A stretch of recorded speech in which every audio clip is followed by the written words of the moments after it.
Hai Stur, selamat datang di channel ini. Wow, banyak banget nih dari kalian yang request ke Mamang buat rekap alur cerita dari film KKN di Desa Penari. Tapi maaf Stur, Mamang belum bisa nurutin kemauan kalian karena film ini baru aja rilis dan masih tayang di bioskop. Maka dari itu Mamang akan mereview saja film ini dan meringkas sedikit ceritanya supaya memberikan rasa penasaran kepada kalian sehingga kalian pun akan menonton fullnya di bioskop. KKN di Desa Penari merupakan sebuah film dari skenario yang diadaptasi dari cerita viral oleh Simple Man yang diproduksi oleh perusahaan MD Pictures, diproduseri oleh Manoj Punjabi, dan disutradarai oleh Awi Suryadi. Memang mohon izin kepada pihak MD Pictures untuk mereview film ini. Langsung aja siapin cemilan kalian dan mari simak videonya. Hayu, luncur.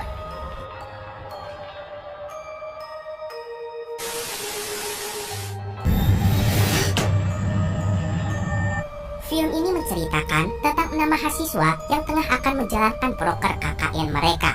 Kita kenalan dulu aja ya. Ini yang pakai jilbab namanya Nur. Ini Ayu, Widya, Bima, Anton, dan juga Wahyu. Sebelum memasuki desa, Nur melihat ada seorang kakek misterius yang menatapinya. Dia seolah-olah memberikan isyarat agar Nur tidak memasuki desa tersebut. Desa ini masih sangat terpencil, mobil pun belum bisa mengakses desa ini, sehingga mereka masuk ke desa dengan menaiki sepeda motor. Di pertengahan jalan, Widya mulai mendengar suara-suara aneh. Suara itu seperti alunan gamelan. Selain itu, Widya pun melihat ada seorang penari sedang berdiri di antara pepohonan. Keanehan di desa ini pun tidak hanya dirasakan oleh Widya. Nur merasakan hal yang sama. Dia selalu merasakan berat di pundaknya. Selain itu, Nur melihat ada sosok besar hitam dengan mata merah menyala yang selalu menatapinya. Di sini kita bisa tahu jika Nur memiliki indera keenam. Kemudian mereka berkeliling bersama pemimpin desa ini, yaitu Pak Prabu. Pak Prabu pun memperlihatkan mereka kepada sebuah tempat bernama Tapak Tilas. Tempat itu ditandai oleh gapura yang di sekitarnya banyak sesajen dan ada janur kuning. Pak Bambang memperingatkan agar jangan ada siapapun yang memasuki Tapak Tilas. KKN ini tidak berjalan seperti yang kami harapkan. Hari demi hari mereka lalui, tapi seperti yang kita tahu, gangguan tidak hentinya muncul.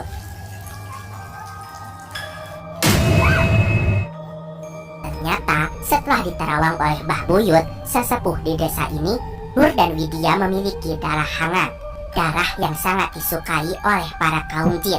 Hal ini dibuktikan dengan mereka yang merasakan kopi hitam pekat itu sangat manis. Padahal jika orang-orang normal merasa kopi itu sangat pahit, bahkan seperti jamu. Tanpa mereka sadari, ada sosok gaib bernama Badarawuhi yang sedang mencari mangsa. Tentunya Badarawuhi sangat suka kepada orang yang berdarah hangat. Target mangsanya yaitu Nur dan juga Widya. Tetapi Badarawuhi tidak mau mengganggu Nur karena dia menghormati yang ada di belakang Nur. Ternyata Nur memiliki kodam pelindung bernama Bahdok. Bahdoklah yang selama ini melindungi Nur dari segala mara bahaya ataupun serangan para bangsa jin. Luweh apik. Awakmu gak usah melok. Maka dari itu Widyalah satu-satunya target yang bisa Badarawuhi culik.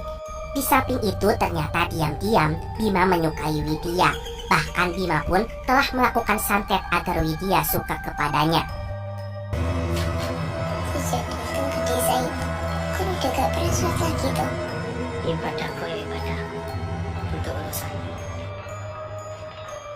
Oleh karena itu, Badarawuhi pun masuk ke mimpinya Bima Slur. Dia memperlihatkan Bima jika Widya sedang dalam bahaya. Tubuhnya dililiti banyak ular. Dia mengatakan jika Widya tidak akan bisa keluar dari desa ini. Bima pun ingin menolong Widya. Badarawuhi bilang jika dia bisa membantu Bima.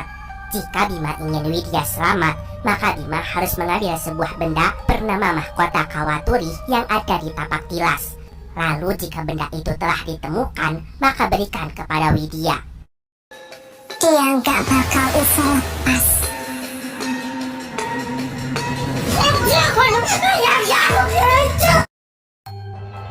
Singkat cerita, Bima pun nekat memasuki tapak tilas untuk mengambil mahkota Kawaturi. Dia pun meminta tolong kepada Ayu untuk memberikan Kawaturi ini kepada Widya. Tetapi Ayu yang sebenarnya suka kepada Bima tidak menjalankan amanah yang telah Bima perintahkan. Mahkota Kawaturi itu malah dia simpan dan tidak diberikan kepada Widya. Ayu beralasan jika Kawaturi itu hilang. Hal ini membuat Bima marah dan kecewa kepada Ayu. Namun tak lama dari itu, Ayu pun didatangi oleh Badarawuhi. Badarawuhi mengatakan jika dia bisa membantu, dia bisa membuat Bima jatuh hati kepadanya. Maka Badarawuhi pun memberikan selendang hijau kepada Ayu. Ini selendang bukan sembarang selendang.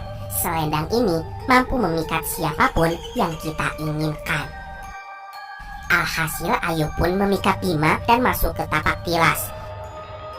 Di sana terjadilah perkepoyan duniawi di antara mereka berdua. Namun Bima tidak sadar saat adegan ini tengah berlangsung. Bima sudah melakukan perjanjian dengan Badarawuhi agar Widya selamat. Akibatnya, setiap malam Bima harus ke tapak tilas dan bersetubuh dengan Badarawuhi. Di suatu malam, Widya pun mengikuti Bima ke tapak tilas. Dia terkejut melihat Bima sedang berendam bersama ribuan ekor ular. Dan katanya semua ular itu asli Slur. Awas Slur, itu di kaki ada apaan tuh? Ketika sedang mengintip, Widya pun terciduk oleh Badarawuhi dan masuk ke alam gaib, di mana dia menyaksikan sendiri Ayu dipaksa menari erotis untuk menghibur para memedi penunggu hutan yang berwajah buruk rupa. Ternyata Ayu kini menjadi Dawuh alias budak penari Badarawuhi. Sekarang Ayu akan menggantikan Badarawuhi menari untuk menghibur para warga-warga di desa penari. Dalam mengatasi masalah ini, mereka pun meminta pertolongan kepada seorang dukun sekaligus sesepuh di desa ini, yaitu Mbah Buyut. Mbah Buyut mampu berubah wujud menjadi bentuk anjing, sampai bisa menemukan Widya di desa penari. Widya sangat ingin menolong Ayu, tetapi dia tidak bisa. Lalu Widya menghampiri anjing itu, kemudian pergi dari sana mengikuti jejak Mbah Buyut. Sementara Ayu terjebak dan akan terus menari setapak demi setapak di desa penari. Perbuatan Ayu dan Bima kemudian dijadikan dalih bagi Badarawuhi untuk menuntut tumbal dengan tuduhan bahwa kedua mahasiswa itu telah melanggar larangan dan menodai tempat suci. Seperti yang kita tahu, Bima melakukan santet di desa ini, sedangkan Ayu melakukan aham-aham di desa ini. Akibatnya Sukma, Ayu dan Bima pun terjebak di alam gaib. 4 hari setelah teman-temannya pulang dari desa itu, Bima pun meninggal, sedangkan Ayu 3 bulan setelahnya.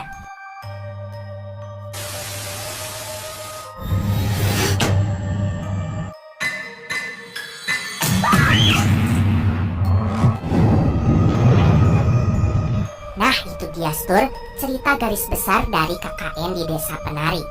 Pesan moral yang dapat kita ambil adalah jagalah sikap kapanpun dan dimanapun. Dimana tanah dipijak, di situ langit dijunjung.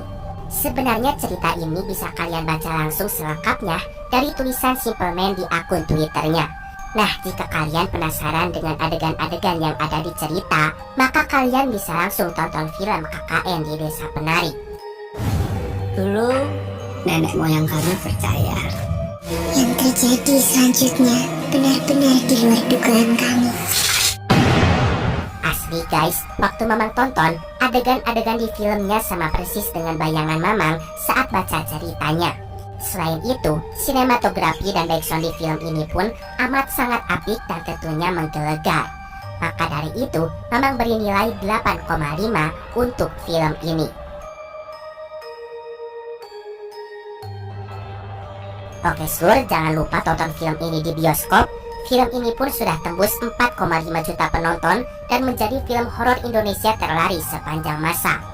Buat yang kehabisan tiket, mohon bersabar ya. Oke lah, Mamang pamit dulu. Keep enjoy and see you.